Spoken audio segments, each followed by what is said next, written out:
এই এটার মাঝে একটা বান্ধে, এই এটার মাঝে একটা বান্ধে, লুজ হয়ে গেছে, এটার মাঝে বান্ধব। প্রবাস জীবনযাপনের পর বিএনপির ভারপ্রাপ্ত চেয়ারম্যান জনাব তারেক রহমানের স্বদেশ প্রত্যাবর্তনকে ঘিরে আমরা দেখতে পাচ্ছি বিমানবন্দর এলাকায় ঘাটমোটর এলাকায় হয়ে গেছে। আমরা কিছু লোকটা দেখতে পাচ্ছি, বিএনপি নেতাকর্মীকে দেখতে পাচ্ছি এখানে তসলিম উদ্দিন আহমদ, তিনি তারেক রহমানকে শুভেচ্ছা জানিয়েছেন তার আগমনকে ঘিরে। এখানে আমরা দেখতে পাচ্ছি লোকজন। আপনাদেরকে জানতে চাবো এই যে আজকে এই ব্যানার লাগার উদ্দেশ্য কি? আপনাকে ধন্যবাদ। বাংলাদেশ জাতীয়বাদী দল বিএনপির ভারপ্রাপ্ত চেয়ারম্যান জনাব তারেক রহমান দীর্ঘ জীবন ফ্যাসিস্ট সরকারের কারণে বাংলাদেশে ঢুকতে পারে নাই। এখন উনি বাংলাদেশে আসতেছে।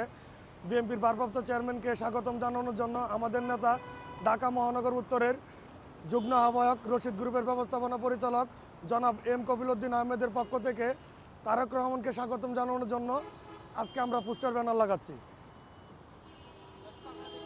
নেতাকর্মীরা রাতভর পরিশ্রম করে নেতাকে স্বাগতম জানানোর জন্য আজকে তারা বিমানবন্দরের যে আশেপাশে রাস্তা আছে এই রাস্তায় ব্যানার পোস্টিং দিয়ে সজ্জিত করছেন। এবং আমরা দেখতে পেয়েছি এয়ারপোর্ট এলাকার আশেপাশে শুরু করে 300 ফিট পর্যন্ত সম্পূর্ণ এলাকায় এরকম তাকে শুভেচ্ছা স্বাগতম জানানো হয়েছে। 25 তারিখে একটি ইতিহাস সৃষ্টি করতে যাচ্ছেন জনাব তারেক রহমান।